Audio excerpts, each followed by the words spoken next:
दोस्तों, इमेजिन करिए एक ऐसी दुनिया जहां पर कोई बच्चे पैदा नहीं हो रहे हैं। एक ऐसा समाज जहां पर बच्चे पैदा करना एक क्राइम माना जाए। आपको सुनने में एक कोई साईफाई मूवी का सीन लग रहा होगा, पर ऐसा नहीं है। ऐसी विचारधाराएं हमारे समाज में एग्जिस्ट करती हैं जिनमें चाइल्ड बर्थ को एक क्राइम माना जाता है। इस फिलॉसफी को एंटी नेटलिज्म के नाम से जाना जाता है। आज के टाइम पे लाखों वीडियोस यूट्यूब पे इस टॉपिक के ऊपर बनाई जाती हैं, जिनको सुनकर बहुत सारे जो लोग हैं वो कंफ्यूज हो जाते हैं। चलिए आज की वीडियो में हम इसी के ऊपर बात करेंगे और इस विचारधारा की बिल्कुल गहराई में जाकर इसकी नफ्स को पकड़ेंगे और ये जानेंगे कि विचारधारा कहाँ से आई है, उसके पीछे की प्रीमाइसेस क्या है, कि क्या ये लॉजिकल है, प्रैक्टिकल है, और अगर नहीं तो क्यों नहीं है। वीडियो के लास्ट तक आपके सारे जो डाउट्स हैं इस फिलॉसफी को लेकर वो खत्म हो जाएंगे और इसके साथ साथ मैं आपको इन विचारधाराओं का एक प्रैक्टिकल सोल्यूशन भी बताऊंगा। एक ऐसा सोल्यूशन जिसके बाद ऐसी विचारधाराएं कभी पैदा ही नहीं होंगी। चलिए शुरू करते हैं।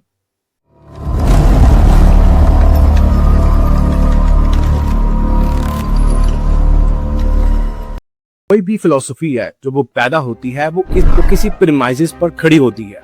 उसका एक सॉलिड बेस होता है जिसके ऊपर सारी की सारी भी जो लॉजिक है वो रखे जाते हैं। इसी तरह एंटी नेटलिज्म का विचारधारा है, उसके पीछे भी एक सॉलिड प्रीमाइस है जिसके पीछे सारी विचारधारा टिकी हुई है। इसका मेन प्रीमाइस ये है कि लाइफ में जो सफरिंग है वो इनएविटेबल है, कि जिंदगी में जो सफरिंग है वो कभी भी जा नहीं सकती, वो कभी खत्म नहीं हो सकती। इसी के ऊपर जो फिलॉसफी जो है वो बेस है। इसलिए जो लोग इसको प्रमोट करते हैं वैसा बोलते हैं कि लाइफ में कभी सफरिंग खत्म नहीं हो सकती, इसीलिए हमें बच्चों को भी इस दुनिया में नहीं रहना चाहिए। और सुनने में बात सही भी लगती है। अगर जिंदगी में कभी समस्याएं, दिक्कतें, परेशानियां खत्म ही नहीं होंगी तो हमें न्यू बच्चों को लाकर उनकी लाइफ भी स्पॉइल नहीं करनी चाहिए। पर इसी में सबसे बड़ी प्रॉब्लम भी है कि क्या ये बात प्रैक्टिकल है, क्योंकि अगर ये बात लॉजिकल है तो बात तो उनकी आगे की सारी जो कहानी है वो ठीक साबित होगी। पर अगर यहीं पे कोई गड़बड़ है उनकी सारी जो फिलॉसफी है वो धरी की धरी रह जाएगी। देखिए आज तक हम इंसानों ने इतनी ज्यादा जो ग्रोथ करी है, डेवलपमेंट करी है, प्रोग्रेस करी है, वो सभी इसी सोच को बुनियाद में रख के करी है कि हम अपनी लाइफ में प्रॉब्लम्स को कम कर सकते हैं और फैसिलिटीज को, खुशियों को बढ़ा सकते हैं। जंगलों से लेकर, ट्राइब से लेकर हम जहाँ पे हमने सिटीज बनाई हैं, इतने ज्यादा इन्वेंशंस करी हैं, डिस्कवरीज करी हैं, वो सभी इसी बेस पे करी हैं कि हम अपनी लाइफ को और बेटर बना सकते हैं। और ये सिर्फ कोई सुनने वाली बात नहीं है, हम इसको अपनी डेली लाइफ में भी देख सकते हैं। जब हम अपनी लाइफ को ध्यान से इवैल्यूएट करें तो हम पाते भी हैं कि हमारी लाइफ पहले के टाइम से काफी ज्यादा बेटर भी है। अगर हम जंगलों की लाइफ को देखें तो हम पाते हैं वहां पे तो परेशानियां बहुत ज्यादा थी। वहां पर जो एवरेज लाइफ थी बहुत कम थी आज के कंपैरिजन में। लोगों के पास रहने को अच्छे घर नहीं थे, अच्छा एनवायरनमेंट नहीं था, अच्छी हेल्थ केयर फैसिलिटीज नहीं थी। पहले टाइम के लोग हैं वो नॉर्मल जो प्रॉब्लम्स थी उसी से मर जाते थे, क्योंकि आज उन सभी का ट्रीटमेंट अवेलेबल है। पहले के टाइम पे ये सब पॉसिबल नहीं था। लोग हमेशा इसी डर में रहते थे कहीं कोई जानवर उन्हें मारकर उनका शिकार ना कर दे। पर आज वो सभी डर हमारी लाइफ में नहीं है। इस तरह से आप देखिए कि पहले की कंपैरिजन में हमारी लाइफ लगातार बेटर होती रही है। हाँ, मैं मानता हूँ कि आज भी हमारी लाइफ में बहुत सारी जो है प्रॉब्लम्स हैं, बहुत सारी जो परेशानियां हैं जिनका अभी हम आज तक सोल्यूशन नहीं निकाल पाए हैं। उसके ऊपर भी हम लास्ट में वीडियो में बात करेंगे और उसका मैं सोल्यूशन भी आपको बताऊंगा। पर अगर हम एंटी नेटलिज्म की प्रीमाइसेस को ही बेस बनाकर चलें तो ये सारी की सारी जो इन्वेंशंस हैं उसका कोई भी मोटिव ही नहीं बचेगा। वो सब डिस्कवरीज मीनिंगलेस हो जाएंगी।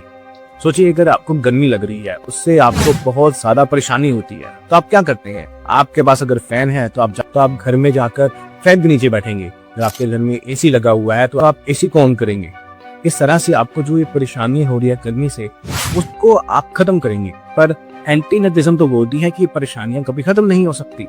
ऐसा तो नहीं हमें दिखता। अगर हमारी तबीयत ठीक नहीं है, हमें उससे बहुत सारा प्रॉब्लम हो रही है, हम डॉक्टर के पास जाकर अपनी उस सफरिंग को खत्म कर सकते हैं।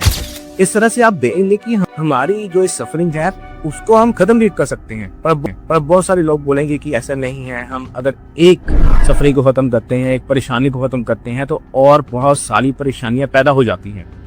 पर इसी तरह अगर आप देखेंगे कि अगर हमने एक प्रॉब्लम का सोल्यूशन निकाला है, उसी तरह से बाकी प्रॉब्लम्स के सोल्यूशन भी निकाले जा सकते हैं।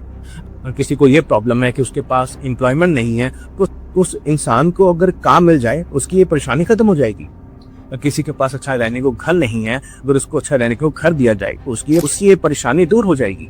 इसी तरह से जो भी हमारी अलग तरह की परेशानियां हैं, हम अपने माँ बाप को अच्छा घर देना चाहते हैं, हम अपनी जरूरतों को पूरा करना चाहते हैं, हम एक अच्छा एनवायरनमेंट चाहते हैं, सिक्योरिटी चाहते हैं, सेफ्टी चाहते हैं। इस तरह से हमारी अलग अलग तरह की जरूरतें हैं, और जब भी हमारी जरूरतें पूरी हो जाती हैं तो हमें अच्छा लगता है। जब हमारी ये जरूरतें पूरी नहीं होती हैं तब हमें बुरा महसूस होता है, प्रॉब्लम फील होती है।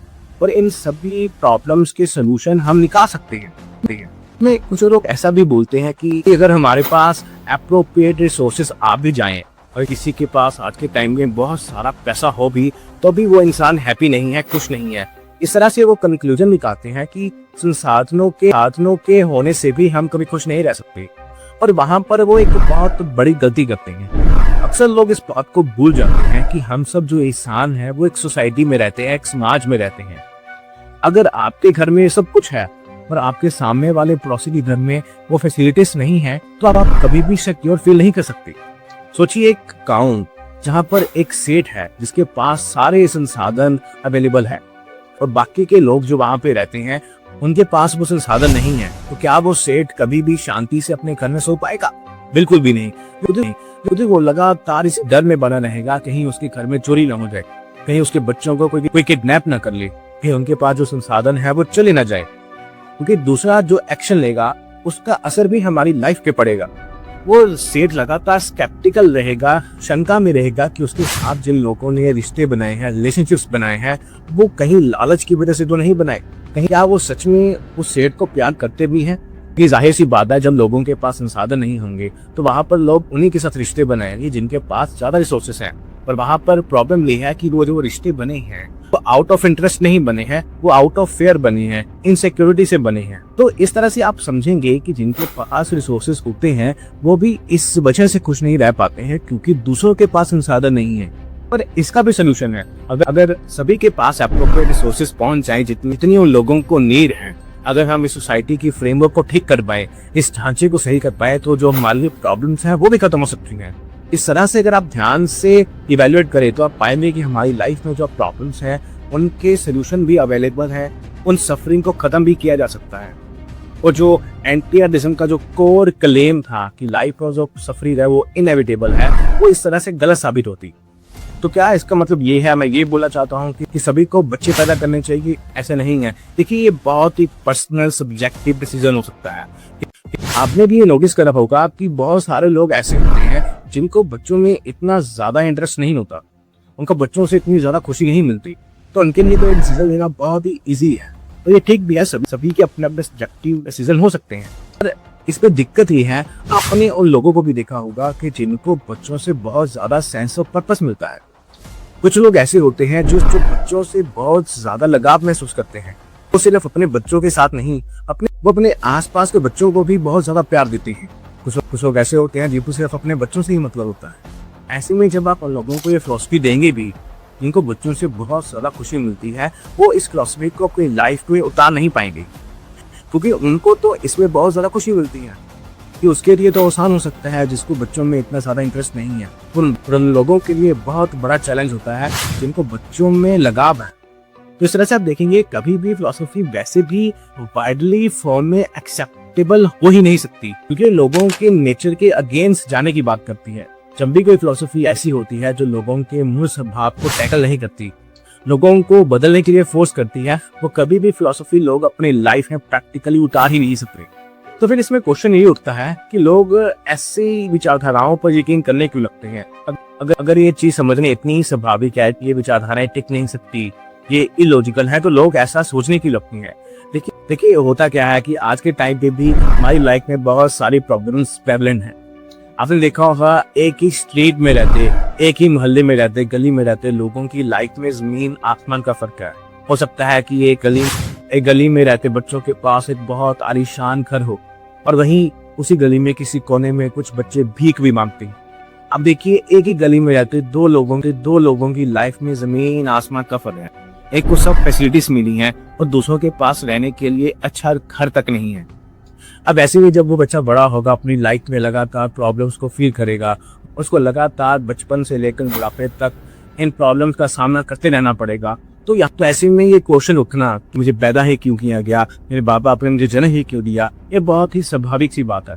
सकता है कि कुछ लोग बहुत ज्यादा सेंसिटिव भी हों, हो सकता है कि उनके अपने पास सब कुछ है, और जब वो बाहर अपने घर से निकलते हों और लोगों की कंडीशन को देखते हों तो उनको बहुत ज्यादा बुरा भी लगता हो। तो इस तरह से वो अपनी सेंसिटिविटी के चलते दूसरों की पेन को भी फील करने लगते हैं। ऐसे में ये सब सोचना कि मेरा जन्म ही क्यों हुआ, मुझे पैदा ही क्यों किया गया, बहुत ही नेचुरल है। इसमें सबसे बड़ी जो दिक्कत है वो ये है, ऐसे में लोग अपनी जो ये डिजायर है चाइल्ड प्रोड्यूस करने की, बच्चा पैदा करने की, उसी को ही गलत मानने लगती है। वो लोगों को भी यही सजेस्ट करने लगते हैं कि हम ये नहीं करना चाहिए, ये इमोरल है, ये इनजस्टिस है उन बच्चों के साथ, और वो अपनी एनर्जी इसी में लगाने लगते हैं। पर अगर यही हम देखें कि अगर हम ऐसा समाज बनाने की तरफ फोकस करें जहाँ पर सभी को इक्वल अपॉर्चुनिटीज मिले, जहाँ पर सभी को रहने के लिए अच्छा घर मिले, करने के लिए अच्छा काम हो, अच्छी सुविधाएं हो, फैसिलिटीज हो, कहीं पे इनइक्वालिटी ना हो, तो सोचिए ऐसे में क्या ये विचारधाराएं टिक पाएंगी? बिल्कुल भी नहीं। जब हम अपनी इस नेचुरल डिजायर को ही ब्लेम करने लगते हैं तो हमारी सारी एनर्जी इसी को ठीक करने में लग जाती है, और जो ऊर्जा, जो जोश हर सिस्टम को ठीक करने में लग सकता था, वो सारी एनर्जी कहीं और चली जाती है, और वो कभी भी सामाजिक सोशल चेंज नहीं आ पाता। जब तक हम सोसाइटल लूप में ऐसा सिस्टम नहीं बना लेंगे जो हमारी सारी प्रॉब्लम्स का सॉल्यूशन हमें ऑफर कर सके, तब ऐसी विचारधाराएं उठती रहेंगी और लोग एक दूसरे को ब्लेम करते रहेंगे। कि मैंने आपको इस वीडियो के स्टार्टिंग में भी बोला था, आपको सिर्फ ये नहीं बताऊंगा कि विचारधारा कैसे पैदा हुई, क्यों पैदा हुई, इसके साथ साथ में मैं आपको एक परमानेंट सोल्यूशन भी बताऊंगा। कैसा सोल्यूशन जिसके बाद कभी ये सारी जो प्रॉब्लम्स हैं वो पैदा ही नहीं, जहाँ पर सभी को एक अच्छी लाइफ मिलेगी। जैसा कि आप भी तब तो समझ गए होंगे कि जो असली प्रॉब्लम है वो हमारे भीतर नहीं है, इसमें नहीं है कि हमारे अंदर ये डिजायर क्यों है। प्रॉब्लम ये थी कि हमारे पास अच्छी व्यवस्था क्यों नहीं है, हमारे पास अच्छा मैनेजमेंट क्यों नहीं है जहां पर सभी की जरूरतें पूरी हो पाए। तो इसी का सोल्यूशन हमने निकाल लिया।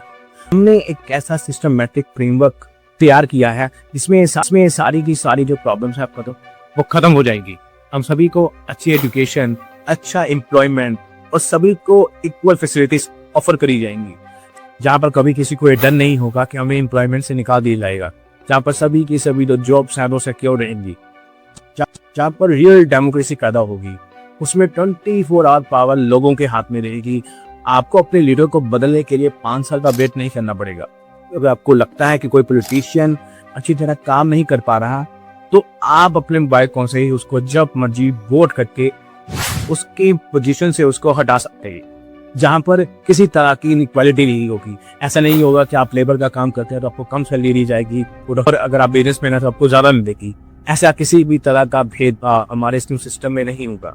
जब इस तरह का समाज हम बना पाएंगे तो आप देखेंगे वहां पे स्वाभाविक तौर से इन तरह की विचारधाराएं पैदा होने की नीड ही महसूस नहीं है। अब आपके मन में क्वेश्चन उठेगा, इस सिस्टम का नाम क्या है? इस सिस्टम का नाम है संपूर्ण समाधान। आपको जो स्क्रीन में बुक भी दिख रही है, इस बुक में आपको सिस्टम के बारे में, व्यवस्था के बारे में सारी की सारी जो इन्फॉर्मेशन है वो मिल जाएगी। अगर आपको बुक पढ़ने में इंटरेस्ट नहीं है तो आपको जो चैनल दिख रहा है ULM नाम का, आप इसको देख सकते हैं, जहां पर आपको बड़ी से लेकर छोटी से छोटी जानकारी इस YouTube चैनल पर मिल जाएगी। और जानकारी के लिए आप मेरी और वीडियोस भी देख सकते हैं। मुझे उम्मीद है आपको जो मैं बताना चाह रहा था आपको समझ में आया होगा।